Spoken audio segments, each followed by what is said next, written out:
Hello, I'm JW, and following on from that Dorman Smith video which I did about the 3-pin fused plug with the fuse actually as the pin, I did actually find another one which is a similar design, same pin arrangement, but the body of it is a slightly different shape, and the logo is slightly different on the back as well. But more importantly, there was another standard use at the time which was supposedly to compete with the BS1363, which is currently used. And those were made by Wylex, and they were an even more ridiculous design. Here's an example of the pins here. 2 flat pins and a round pin as well. And these came in a whole horde of different designs, so let's have a look at some of those. Now here's a look at that other Dorman Smith plug there. So you've got the ADS logo on the back, which is somewhat different to the other. There's the other one there. Presumably either later or an earlier model. Pins, of course, same layout, but this one has this big chunk of plastic on the side there, so presumably when you grip it to prevent your finger slipping around and contacting onto the live metal there. Other than that, though, pretty much the same sort of layers on the back, slightly larger in size, and model number of that one is a M669 compared to the other one, of course, which is the 692. Now these Wylex ones are generally of this style, with the 2 flat pins and the central round pin, which in this case is a hollow one. These came in a whole variety of styles. These were actually made prior to the ring main style, as it says on the bottom there, which were the ones with the fuses in. That's where you've got your sort of 30 amp circuit and variety of different outlets on it. And the fuse, of course, being inside the plug there, either a 13 amp or 5 or 3 or whatever. But there were others of these which didn't actually have this facility in them, and some of these, of course, these came in different sizes, and some of them actually could stack together into each other, all of which led to a rather confusing mess. Now, if you're unfortunate enough to have one of these horrible things fitted in your house, you may well have been given one of these little books which attempts to make it look as all lovely and wonderful. Of course, actually they weren't. And this sort of goes on endlessly about how fantastic they are and how convenient they are, and whilst there's nothing else that's actually better. And it has some pictures there of the various styles and types that were available. Some with 2 sockets in, the 15 amp variety there. Ones with switches, hardly much of an innovation, is it? And on this side we've got the dual ones, which have again, the 2 outlets, the 13 and a 5 amp outlet on the same plate. Over here we've got the 3 kilowatt socket there. That's obviously different from the 15 amp. This is more like a 13 amp. And they're obviously the same with switches on them, both surface and recessed mounting. And then over here, of course, we have the monstrosities, which you can put additional plugs in the back. So the non-ring main 15 amp 3 kilowatt. And then, of course, we have the ring main variety, which is also 3 kilowatts, but only 13 amps, and that has a fuse inside. This one does not. And then the fused ones down here, we've got a 3 kilowatt one without a socket in the back of it, and then the 5 and 2 amp variety as well, neither of which have a socket in the back, and you could actually plug one of those into the back of one of these, or even one of those, should you care to. And there's some excuses of the likely appliances you could use, half of which you can't even buy anymore, and even if you could, it's highly unlikely you'd want to actually bother with them. I mean, yeah, things like radios are fine, but electric blankets, well, yes, you can still buy them, but I can't see why I'd want to. Electric razors, forget it. Sun ray lamps, well, unfortunately they went out long ago. Vibrators, for goodness sakes. Boiling rings, well, possibly. Bowl fires, that's those horrible copper things with a exposed element in the middle, so you can both burn yourself and electrocute yourself at the same time. Baby cooker as well. Anyway, moving on to the next page. And then this shows sort of how you're supposed to be able to fit all this stuff. Now, surprisingly enough, you can put one or different types of sockets into the dual holes, and then there's the various combinations over there. Quite how this is supposed to be convenient and easy is a mystery, because all of this, of course, requires numerous styles of outlets and plugs all over the house. And there's the sort of stacking up situation for maximum overload capability. And of course at the back it's just an advert for the company itself, and some list about the spare parts or fuses you can get. Yellow, red and brown. 13 amp fuses are still brown now, but 5 amps are generally black, and 2 amps are generally black as well because nobody uses them. Now this book was supposed to show all of them, but it doesn't, as we shall see in a moment. Now sockets, I've only got this one unfortunately, which is only the front plate. There's no contacts inside and the switch is missing, but you get the idea. You've basically got your 3 connections here, live, neutral and earth in the centre. This is a 15 amp variety and obviously would have had a switch there. Now the 15 amp plugs were obviously the largest of the set, but the styling was essentially the same throughout the entire range. And so this would have been a flush mounted item fitted in the wall, which is why the back is not here, because it was a separate component. Now here's a couple of the 5 amp plugs. These have fuses in, as it says on the front there. And again, it's the same pin spacing, they're just slightly smaller as the ratings go down. Here's a white one, which is exactly the same moulding design. And then here's a nasty brown one with a rather fat piece on the back there for some inexplicable reason. And as you can see, the pins are generally much smaller as the current rating is reduced. So small pins, of course, would fit into a larger socket, but of course not the other way around. So you can fit the 5 amp into this, what is actually a 15 amp plate, simply the fact that the pins are the same spacing, it's just they're narrower than the slots on that particular socket front there. Now this is the 5 amp one, so if we have a look inside we should find a 5 amp fuse inside. So just undo these 2 screws.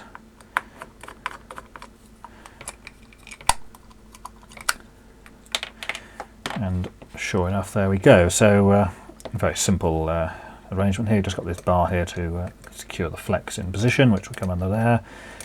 3 terminals, neutral, earth, and of course live over here. Those 2 go straight through to the pins, and the line of course goes via the small 5 amp fuse, which this appears to be the original one. Still has Wylex printed on there, and of course 5 amp on the other side.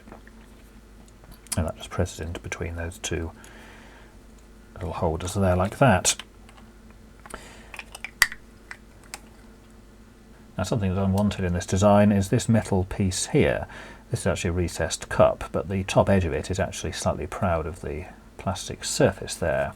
And I think, well, so what? If you look on the back, it's actually the fixing for the live cable or wire. So when this was actually plugged in and used, this would be live, and of course so would this. So it's not beyond possibilities that someone's finger could sort of get in there, bearing in mind the extensive length of these pins, although bearing in mind you could probably touch the pin just as easily. And of course this does mean that any sockets these plugged into would have to be made of plastic, and in reality they probably all were, because of course if this was a metal face when this went in, then of course that piece there would actually be able to contact onto the face of the socket, and obviously that would be earthed, and that would cause it to be shorting out. So presumably they made them all out of plastic, or that didn't actually occur to be a problem, but it seems odd that they've put that on the face of the plug there rather than just having it enclosed totally on the back. All of these examples have the same issue here. It's the same design on all 4. So the only difference is this one is somewhat fatter, has a larger handle on it, as it were. Let's just have a quick look inside that one.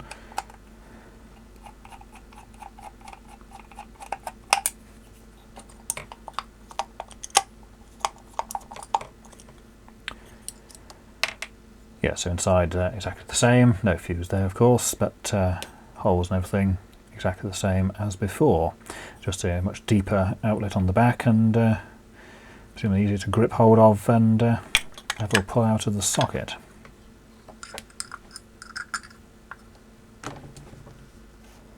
Now these are all the 15 amp variety.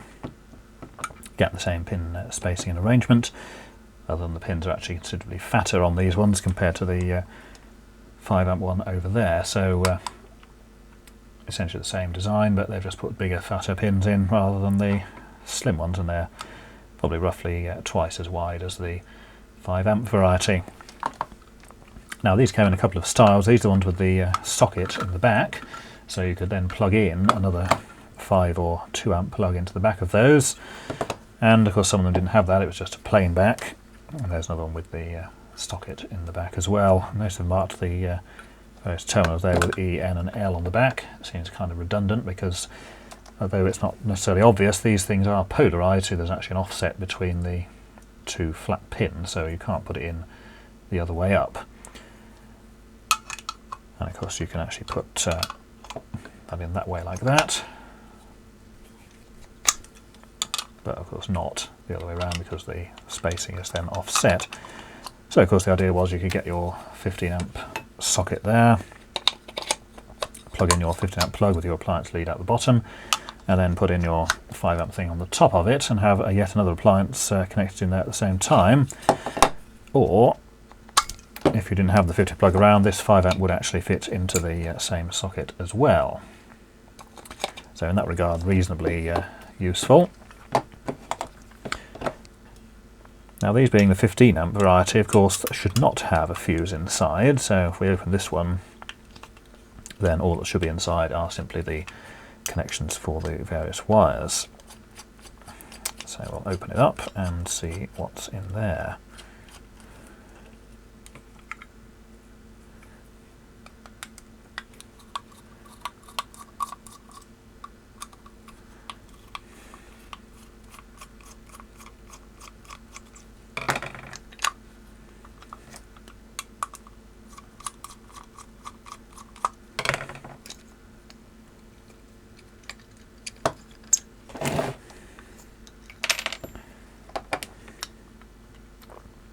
Right, well, so there we go. As expected, you've just got the 2 line and neutral terminals there, earth in the centre, and of course these are forming the socket for the plug on the back, which will then obviously push onto the central stud there and then go into the 2 contacts there to put the plug in the other side. Flex screw at the bottom as before, and it is marked internally with N, L and the word earth, and it's also got the red and black colouring as well, which were the colours in use for those terminals at the time. Seems I've undone the other screws there by mistake, which has meant that the pins can actually be totally taken out of the thing. So there's the wording on the back of that 15 amp plug there. It says 5-15 amps, so you've got the 15 on this side for your probably electric fire or something, and then the 5 of course refers to the 5 amp socket on the back, although that would actually take the 2 amp plug as well if you happen to have one of those. Made in England and polarised of course because the 2 flat pins are not directly in line. There is actually an offset between the 2 of those, so it can only go in the one way. Obviously in this case the pin on this side is lower, but of course if you turn it around then it's not going to work because the spacing is obviously different. Now these are the ring main plugs. That will be called a ring final circuit today, but of course at the time it was referred to as a ring main, so hence the wording on there. And again, it's the same pin spacing, but these are slightly smaller than the 15 amp ones in terms of the 2 pins there.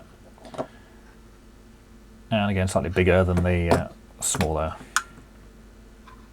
5 amp variety there, and obviously the 2 amp, I don't have any 2 amp ones here, but these I say 3 kilowatts on the back, which would be approximately 13 amps at 240 volts. These should all have a fuse inside, and it should of course be a 13 amp variety, so let's pick this one and have a look inside.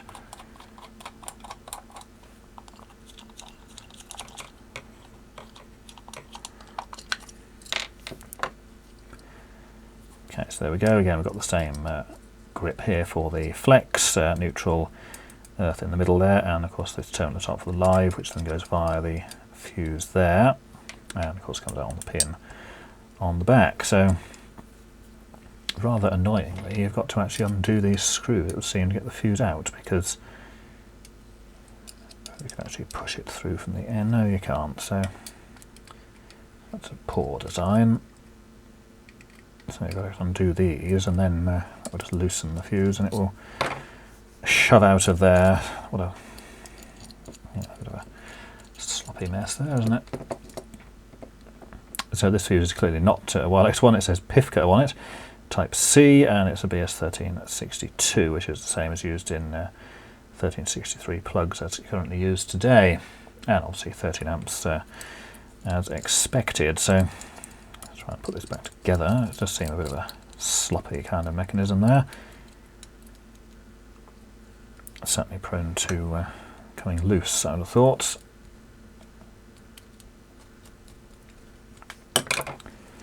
And again, these just got the plain back. You can't plug another thing into there. Nothing too surprising about that. Now the other kind, which is this one, this is the again the ring main, which is technically wrong these days, but ring main Wylex on the front, and this is fused dual, and obviously it's dual because it's got the holes in the back again for either the 5 or the 3 amp plug there. That will quite happily fit into the back of that for maximum overload capacity there. Now this is a more squared off design, sort of round and then squared on the top, and this also has a fuse in, but has a much better, well, partially better anyway, way of getting it out. So you actually just press down here, and then this thing just comes out on a spring, and then there's the fuse in the bottom, which literally just drops out.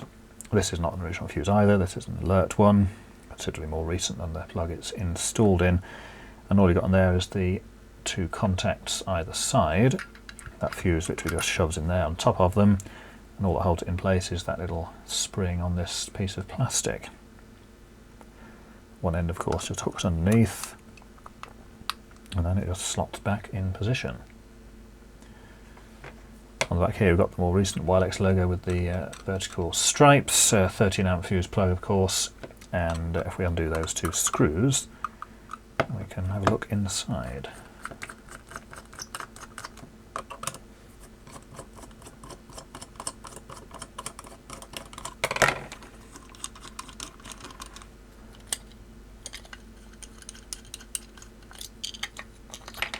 So again, nothing in the back particularly other than the holes for the piggyback style of socket.